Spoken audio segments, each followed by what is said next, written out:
Hello everybody. My name is Norishige Morimoto. Just as introduced, I've been today. Right now, I'm managing the IBM Asia Pacific as a chief technical officer. It's my great pleasure to be here to meet all of you at this very special moment of the opening of these institutions and the new school of data scientists. And I'd like to spend a few minutes talking about how IBM view this whole area as a data science in general. And it's not just about the data, it's about how we're going to address, how we're going to use of those data, and how everybody, this is relevant to all, right? It's not just the high-end corporate stuff, it actually touches everybody's life, everybody's moments. And if you have your cell phone in your pockets, you've already been part of the node emitting a lot of those personal data as one of the IoT devices. I should not call it devices of people, but everybody is just emitting. If you have one of those light band that you measuring of your heartbeat and all that, right, you become one of the sensor generation elements contributing to the data. If you are taking more than 10 pictures uploaded to Facebook, Instagram, is a contributor to the 2.5 billion pictures every 10 minutes in the world, right? So that's how everybody is involved. Everybody is involved into those big data science areas. Before I start my presentation, I just like to know a little bit about my history. You have been introduced that I've been in MIT about 20 years ago. And 1994 is a year that actually internet became available to the world. Right? Before that, there's a technology of the internet, but then 1994 is the year when it's just. Maybe you guys mostly are still in the school, or maybe even not born yet. How many of you born in 1995 or before? Oh, okay, so quite a lot. Yes, obviously. But that was the year. If you think about that, it's not that far many years ago, right? Not that far ago. At that time, IBM actually started a project, Big Data, already. In IBM Silicon Valley, called Almaden Research Lab. It's on the big hills in National Park. In the underground basement of that building, we have the large data center actually intend to collect all of the web data around the world. At that time, only 2 years after internet became publicly available, there's a 3.2 billion pages of web page being collected underneath that. At that time, it was a highly secured project, and I'm not even allowed to talk about that. 20 years later, I think I can. And that was the intention to analyze all the web data around the world and then to come up with a collective knowledge. And that's actually one of the evolution of the starting point of this AI, big data scientists. 1995 is another time, is that the 2 years after internet evolved. There already people talk about the data explosion. We'll be flooded by the data, that more the data is coming in than we can handle. The large of the amount of data coming in so that nobody can analyze. 20 years later, guess how much data we're facing? It's actually a couple billion times more data. And every 2 years, according to the statistics, we generate more than data that whole human being has generated in the last whole history of human beings. And how scary is that? That is actually, if you learn in mathematics or statistics, that's more than so-called linear or non-linear or exponential, right? And how do we handle that? Of course, using computer. And how fast the computer can grow. Right? Every 18 months to 2 months, 24 months, computer grows 2x. That's Moore's law, right? And compared to that, the amount of data growth is much more larger, almost scary. So that's why there's a big gap of that necessity about the way handling the data much more faster, much more smarter, right? And drastically advanced way to look at the data. That is what we really needed.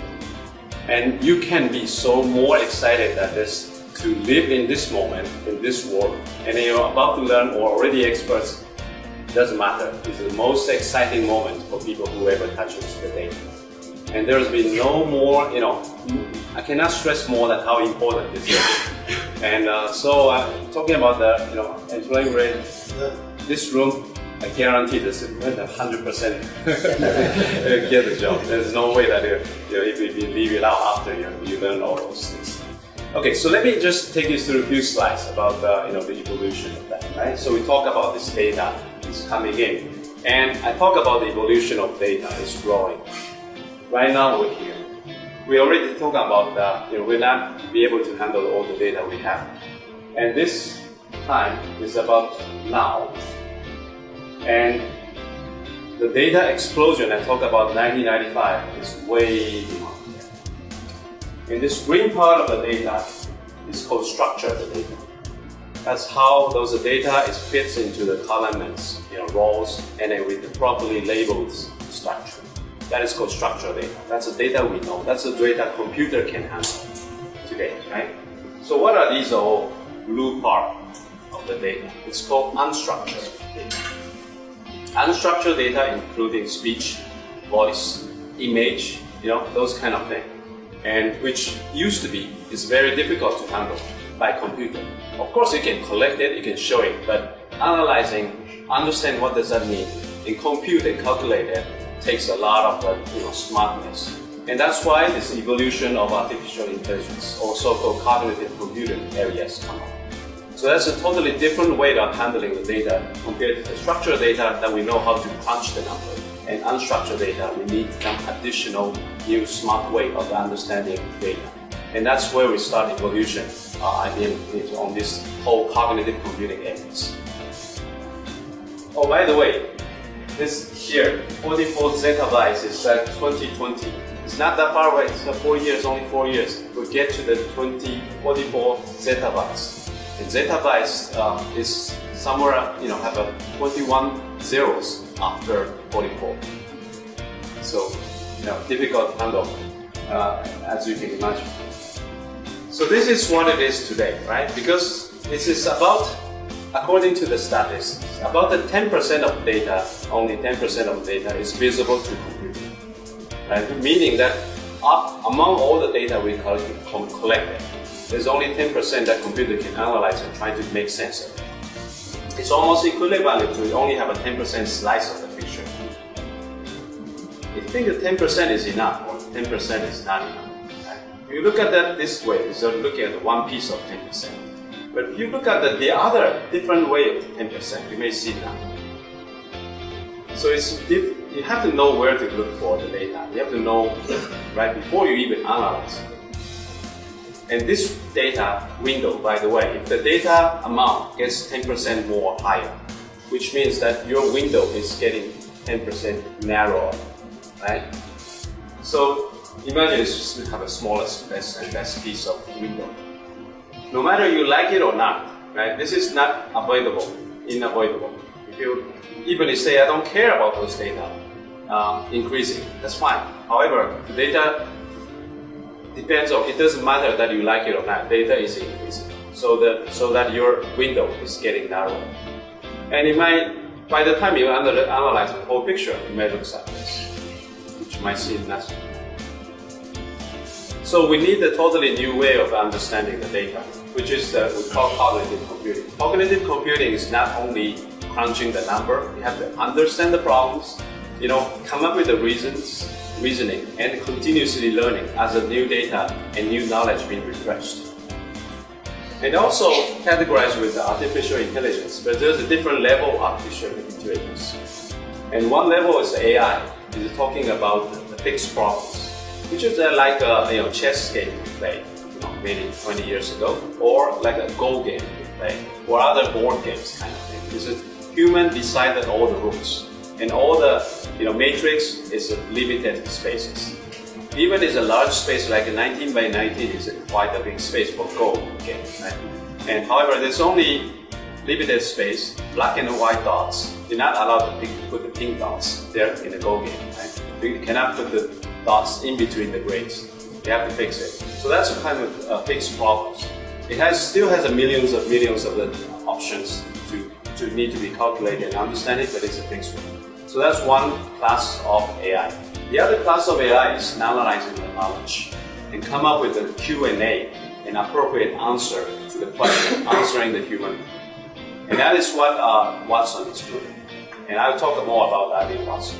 The third element of AI is the open domain speech, or like a human-like interactions. You all know that the Siri, when you talk to the phone, answer back, right?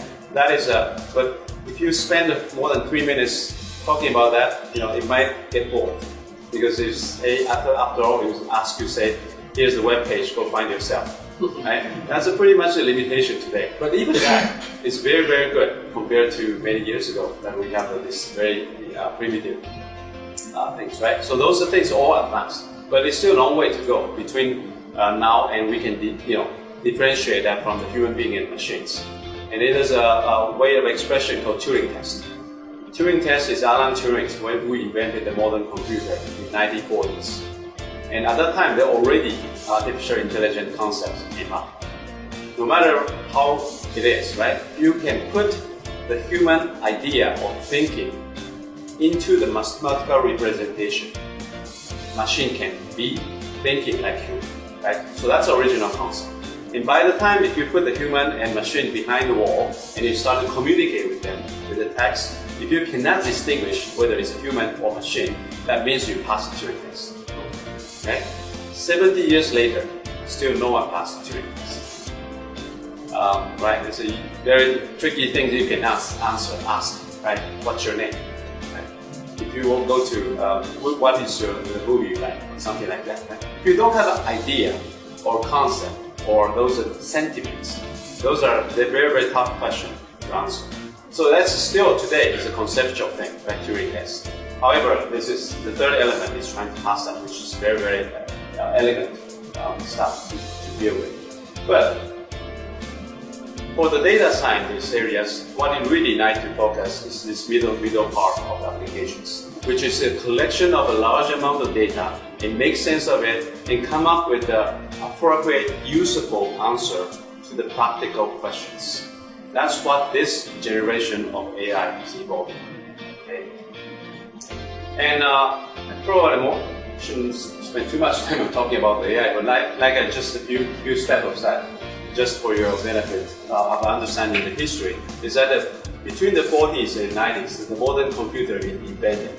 Like I mentioned, it's already a concept of AI coming in, and computer or machine can think like human.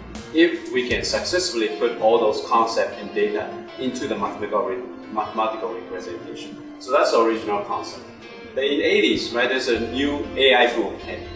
So if you know that is at the time is a Lisp, is a new language came out, and then everybody learned the Lisp, creating the so-called expert systems that can answer some very specific professional questions for the human professionals.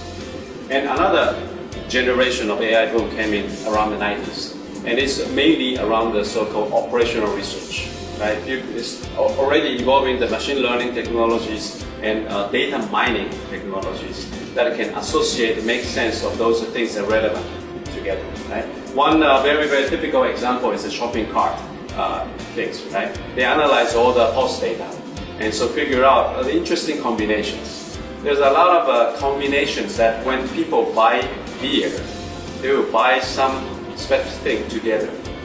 Does anybody know about this story? Diaper. Yes. So that's a famous, things, right? When the father go to the shopping center, driving by car, and then you grab the meal, and then at the same time, your wife call you and say, hey, if you're in the shopping supermarket with your car, please get some diaper. So the diaper and beer becomes a popular combination after they analyze those data mining. Right? But after that, this is a statistical analysis. So after this, everybody knows that. Then it becomes no interest. Right? It's not interest. It's very static data. And so after all, people learn this operational research and know that is that once the pattern has been figured, there's actually not much evolution. It's not much interesting. So that's the third generation of AI interest died down. Now we're in the fourth generation of AI. It's become more and more interesting because the data is dynamic now. Okay, so every day the data will be refreshed.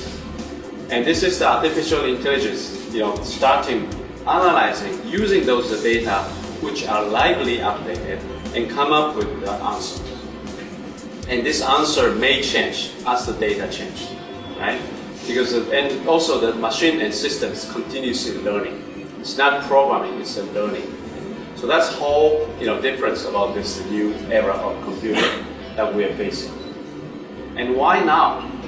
Right? Obviously, there's a lot of improvement of the analytics engine and those machine learning skills and technologies, deep learning being evolved, right? And which probably you are learning or you're going to learn about many of those things. It is very, very advanced technology. Some of them including the graph theory, some of them including the genetic algorithms improvements, right, to come up with the data analysis. So those are all the skills and tools that become more and more advanced. But it's not human beings suddenly become smarter. There's a reason. The reason is data, or in other words, knowledge. And those kind of things, after internet evolved, and many of those data become digitized. And without the digitization of the data, a machine cannot take advantage of that, right? And with those data, then you can improve the conversation engine. With those data, you can improve the dialogue interactions. With those data, you can improve the medical diagnosis and other stuff, right? And not only data size is large, those are continuously refreshed. That's why this internet and all the IoT data coming in as a flow, that makes this algorithm together smarter, right? You cannot imagine that IBM have a Watson without data, right? It's just an empty brain, very smart, empty brain, but never studied. What will happen, right? So that's a similarity. With those data, combination of the data and algorithms, that is really, really the essence of these days happening after the internet evolved, after all the IoT data collections, billions and zillions of data coming in. That's really important. But one more elements that you tend to forget, it's about the computer power. Not just because I'm coming from IBM, right? It's a hardware is actually very, very important.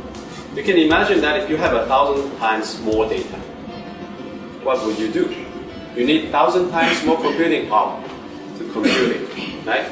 Even many people think it's almost cheap, free, but even 1 cent, I should say that in the 1 rupee per kilobytes or something like that, right? If you have billions of kilobytes, that's a billion already. It's not free. It's almost free, but not free. And think about that, have a 21 zeros after that, right? And how much money there? Indian money, I cannot say. After denomination, you have to provide report. Well, I just heard that your highest bill has become obsolete. So right? Anyway, so those are numbers. You still need computer hardware. And that's why the new area is coming. Compared to 20 years ago when we used a computer to play chess, they're actually more than 100 million times faster computer. And when it comes to the density of the storage, it's about close to the billion times dense hardware, hard disk memory storages. Which means that the computer hardware allows us to tap and play with this much of the data, much larger amount of data in a much faster way. That enables this whole thing to happen. So these 3 things has to come together. So this is come together today. And that's why it's so special this time of the year. And that's why I feel so fortunate to be involved in these science areas, especially the data science area in this field. This is probably once in 100 years kind of the industry revolutionary time that you guys are in these areas of academics. And as we move into the future, you see that's a zettabytes things coming in, right? So obviously we already see the limitation that current computing power or just a silicon switch, billions of those silicon switch computing data is not going to work. It's obvious. So we start to invent the new things like brain computers, like quantum computers. There's a new hardware. So I've been continuously investing in those areas to cover that. Now, Now you understand this is a very special moment. It's not just a continuation with the past history of data scientists. It's actually three things come together at a very special time. That's why this age is very, very interesting. Okay, so let me skip some of the chart and just move into that. But before that, just one slide. I talked about a lot of things, but don't only remember these three things, please. One is that the algorithms and logical thinking, that element started, right? I mentioned about all the elements, algorithms. Right brain is another more intuitive, it's coming from the artificial intelligence, new evolution, machine learning, deep learning technologies. And those consist of very smart brain. And then, but without the middle part, which is the knowledge, this thing is useless. So those things are come together that consist of three important elements. That's why this data science part is so important. Okay, so talking about the Watson, I'll talk about Watson and then I'll show you some of those real world examples. So anybody knows about the Watson projects? Yeah, so it's playing a Jeopardy show, right, in 2011. And I actually lucky enough to be in the Yorktown Heights lab there when I was on assignment in the US. And the meeting that I was is 10 years before that. Right? It's in 2006 when we started this project in Yorktown Heights. And I was there that day. The guy leader of this project called David Ferrucci walked into the lab director's office and proposing this crazy idea about playing game show. And at that time, the accuracy ratio of those kind of game show in the state of the art is about 30% accuracy. So if you have 100 questions, you get 32 right. And that's the state of art. MIT, Harvard, CMU, they all play with that, it's of that range. And David Ferrucci walked into the room and said, I have 42% accuracy. This is dramatic, we should go propose to play the game show. But everybody, all the other executive in the room says you're crazy.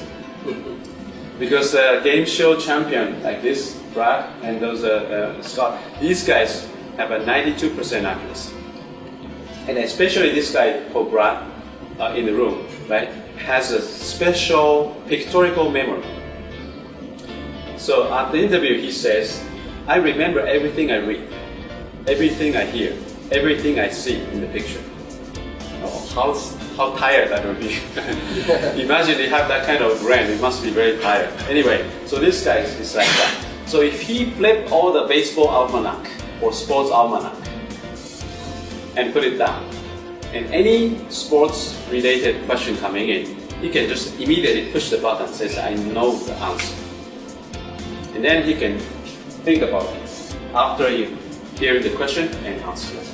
You're almost getting 95 to 96% accurate. So that's the kind of person we're facing to in the Jeopardy show. So what Watson does is not like human, right? It's still the silicon server with the Power 7, 2,800 cores, with several tens of terabytes of memory spaces. Still the silicon, still a server machine. But what Watson can do is understanding the natural languages, what the question is being asked, and use the reasoning part. Second part is use the reasoning to come up with the potential answers. Last piece is verify those potential answers with the back-end knowledge. At this time, it's using a Wikipedia and several other literature databases being digitized. So each of those potential answers be verified using those backend data and come up with a score called confidence levels. Okay, I oversimplify this. Actually, there's more than 50 steps behind this. But if you remember just 3 steps, understand natural language where the question has been asked. The second piece is creating the hypothetical answers. Third is to evaluate and come up to reorder the score. So that's what Watson does, right? But all this has to be completed within 2 seconds. Otherwise, one of these geniuses standing nearby will push the button answer with 92% accuracy, which there's no chance to win, right? So 2 seconds or less. There's nothing that you can just search in the database, go on the web. There's no time for that. So that's how this system behind that is needed to be treated. Okay. All right. Anyway, so you have to believe this, right? We successfully create this machine. This is the smart things coming up, and we beat the human being. That's the end of the story. And after that, what kind of things become possible? Let's skip this one. Right? So many other things become possible.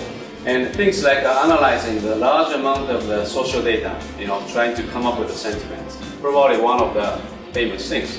That things are already doing this, even before the cognitive, before the Watson. But this is not just pick the keywords, but understand the sentiment of the sentences. So if you say, the shoes or cosmetics is red, or you're saying that your face is red, right? It's actually a different sentiment. Cosmetic red probably associated with positive. Face red probably associated with not so positive, right? Or if you say cry. If you cry in the sad story, that's a good story, right? If you cry in the business scene, it's probably not so good story.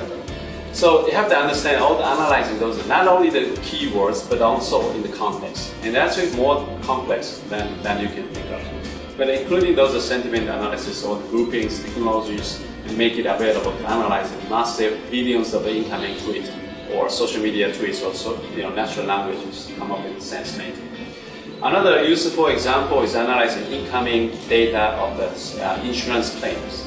And this one actually already in place. We work with more than 5 major companies, insurance company in Japan. They're all using this. Is to analyze the incoming insurance claim.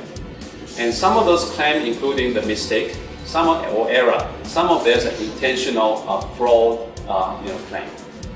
And so using the natural language understanding, analyzing the tones and logistics and reasoning, and to see that if there's any wrongness on those incoming claims. And then we'll be able to separate those, definitely this is an appropriate claim, go to the payment immediately. That's about the 40% of those. The rest of the 60%, half of them is those are bullshit. Just send it back, ask for the rework. And the middle part, only 30%, human being need to go analyze it. So this actually saved dramatic time of the claim payment and insurance payment cycles. And that's what really adopted today, in all those major insurance companies. Call center incoming call analysis is another one, very famous one, right? It's not just a drop into the frequently asked question, but machine will listen into the customer's conversation between the call takers and the customers, and understand the context and understand what the customers needed, and pop up all those potential answers or hint on the screen for the call operators. So the operator can appropriately address to those questions in the right information without the searching, hold on a second, searching, or ask the supervisors, or I need to transfer your call to some other supervisors. And without doing that, it's an improved efficiency more than 15%, and in many cases actually drastically reduce the workforce of the call centers. And that's actually been another very, very popular applications in use. And of course, when we talk about the big data, it's analyzing a lot of incoming sensor data. And the big machine, like a tanker, they have more than 20,000 sensors on the ship. And the engine in the ship is large, like gymnastics. It's actually much bigger than this room, with all kinds of pipes and sensors and coming wiring, right? It's a diesel engine. And imagine that one of these components fail in the oceans after the ship is gone out. Whoops! And you have to stay there for how long? Replacing parts. And by the way, this larger kind of tanker, there's only 6 engineers usually in average on board. So it's very, very difficult if you do not. So the predictive maintenance is very important. It's not just detecting the failure, it's do the predictive maintenance. These components need to be replaced. Otherwise it will fail 3 weeks from now. Or if you're on board, you have to slow down the ship and to make these components last longer. And otherwise you will need to break them, right? That kind of thing. So it's not just predicting the failure, you will give the appropriate advice to the ship owner, to the operators to do that. So this is also come from the very complex, machine learning skills, the stochastic processes to do that, but it's become very, very useful applications. And another thing is much more shorter period is the racing car. We also work with the McLaren and Honda to analyze in very, very high speed, near real-time analysis for the Formula One race. And this one, recently, those Formula One race engine is become hybrid. So there's a recovering of those energy and electricity from the heat of the engine. And when you push the brake, there's also generated heat. You can recover those heat to use that as energy to feed back to the engine. So that's how the Formula One is working these days. Now, as a driver, if I can save my oil using my heat generated power to run one more round, I can save one more round of pit in. Right? So this is very big trade-off. So it's no more that human can run it only by their own intuition. They all need those machine and computer supported things that the people. So there's a couple hundred people actually surrounded this machine, analyzing all the data, providing the advice and input to the drivers through the microphones, and that's how the race gets run. So even though Formula One is run by artificial intelligence as well. And of course, if you can provide advice to the large tanker, you can provide advice to human being. And we also work with some of the rugby team and then put the vest on the players and to analyze more than 140 elements of the human being. If you don't know, even I have 140 elements of my biodata, other than the pulse and my temperatures. There's a lot of things you can analyze. And now the predictive maintenance, we're predicting the risk for the injury. And to advise, you need to take rest, or you need to build a more stronger muscle here and there, or you need to do some other exercise or stuff like that. Right? So those kind of things, healthcare areas as well. And healthcare in other areas like diabetes or regular people's healthcare, or analyzing the human social presence or behaviors. And this one is for elderly, especially in Japan. There's a big issues about elderly, senior and aging populations, and how do you better engage with those elder, and by analyzing a lot of data. One of the typical analysis of data is give them iPad, and it's actually pretty good even for the senior people to play with iPad. I actually get the iPad to my father, and then they're playing very well. But things here is that you not only collecting the data, but also collecting the speed of scratching the iPad surface, right? So you might do these things, like this, but one morning, maybe you do it tremble like this. Oops, there may be some issues, maybe some problem happened, right? So then you generate some kind of behavior analysis on how fast you scratch those surface, the trembles, and if you repeatedly making the same mistake or errors, that might be the indication or sign of some other dangerous symptoms, right? And then give you the warning. And that also comes with the big data analysis of those scratch surface movement. Of course, in medical and diagnostic area become very, very famous.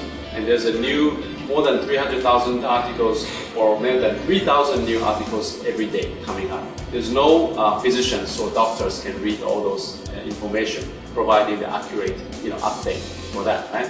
You never know that there's a new paper coming and indicating dangerous side effect of some particular drugs that you should not use for the specific patient like that.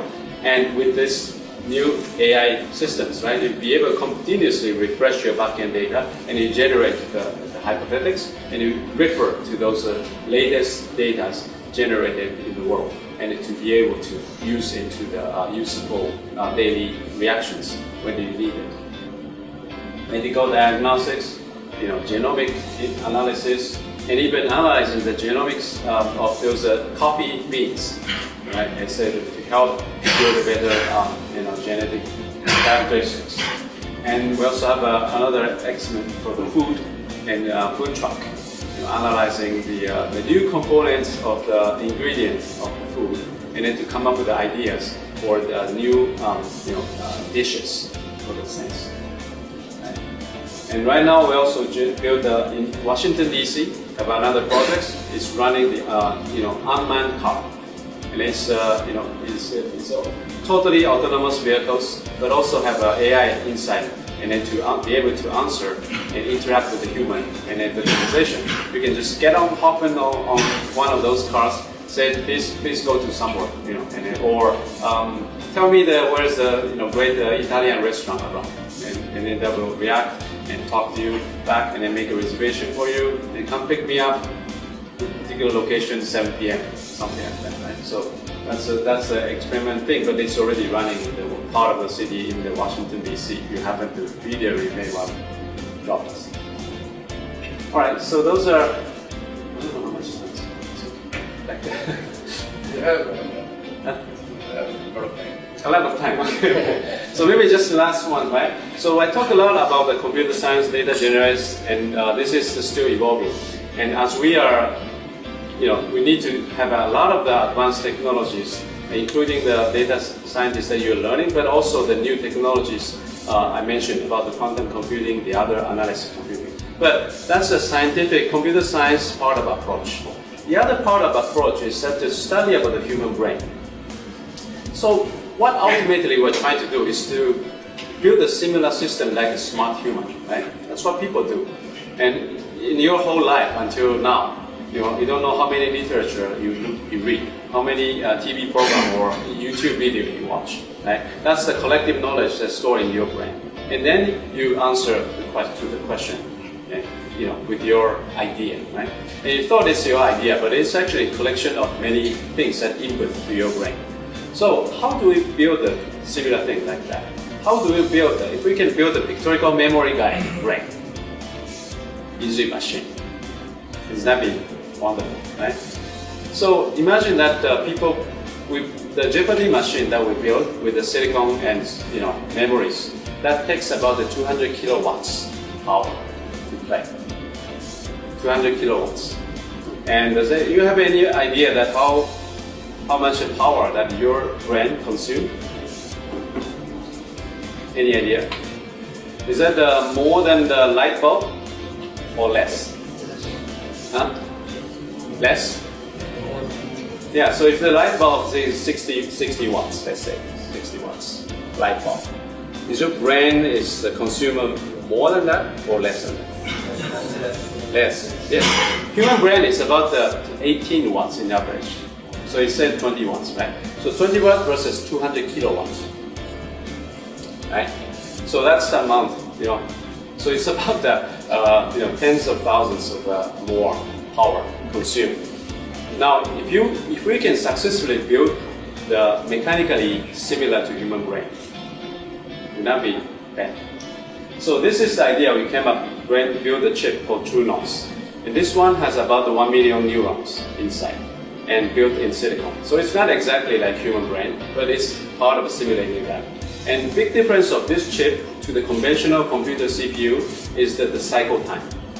So regular chip that you run by 2 gigahertz, 3 gigahertz, that gigahertz means that you need to continuously take the clock in 3 gigahertz, even the CPU is doing nothing. This one, similar like brain. Your brain doesn't have a 3 gigahertz or anything, right? Taking your brain, right? If you do, just tell me, I need to measure. So we don't have that.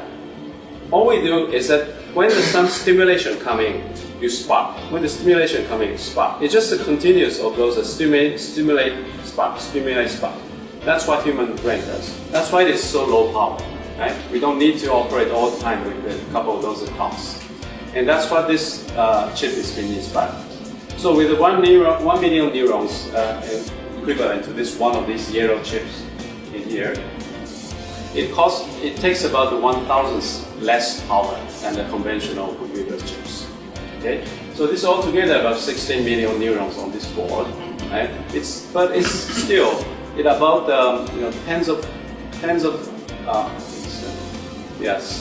thousands less than human brain. Okay, so it's equivalent about the bumblebee brain.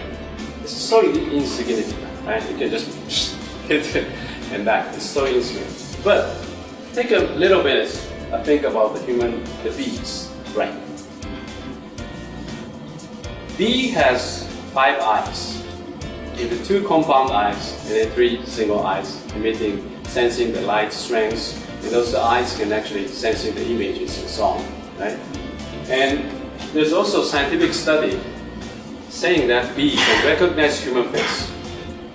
So if you mess up with their net, bee hive, they come back the next day, they'll know, that's the guy. So that's a totally scientific study. So if they can do image recognition, good enough to recognize human face, or is that the bear coming, or monkey coming, right? That kind of things. So they can recognize. That's one thing. And how much power, computing power that takes? Right? That's one. Second is that they can recognize the directions by detecting the sunlight, where the sun is, what time of the day. They don't carry Apple Watch or anything like that. Right? And they detect that. And they know exactly where they are. And 2 kilometers away from their nest, finding the flower, they'll be able to come back exactly with the spot there. Not only that, they can do some kind of a funny dancing, and then to tell their fellow bees where the flower is. And next bees, looking at that dance, they can find the flower exactly what they need. Right? That's another thing. They can, of course, maneuver. Right? If you're trying to catch it by hands, human too slow. They fly most elegantly than any of the drone existing today. Right? Do you agree? And last but not least, they build a perfect hexagon house, right? With the identical lengths. Never mistake, right? Plus minus 0.1% of error, right? And with perfect collaborations. And they do all this, few hours after they hatch from the what they call, not egg, it is, right? After they hatch, right, they fly. And they have no time to go to school like you, right? And all the things, all come into this less than 1 million euro. So there's a lot of potentials with these things, right? Even with the fraction of the things that we start to build, many things we can do. Imagine all of one of these devices being built into the sensors that is spread across more than billions of times in the world, right? And each sensor become much smarter, right? And so on, right? Anyway, so even with this, the smarter gets more, sensor gets more pervasive, each sensor gets smarter, and there's aggregated data still coming in, and so on, right? So the last word I'd like to tell you on this group is that, don't just do the number crunching. You have to understand why we're doing this, and what is this for, right? And the business impact, and then the effect, and then you're a user of the data, how they're gonna use those data, right? As a future data scientist, that's actually the most important thing. On top of what all the mathematical equations or the techniques you do, is nothing more than important than that idea. Because many of those activities or calculations will be replaced by machine. Will be. But the idea of what to look for, how we look for, how it's going to be used in the industrial context is going to be very, very important. And that's why you're so fortunate to be in this institution that's not only teaching the technique for the crunching number, but also the real world problems, and then how they're going to use in the context of the human's life improvement. Right?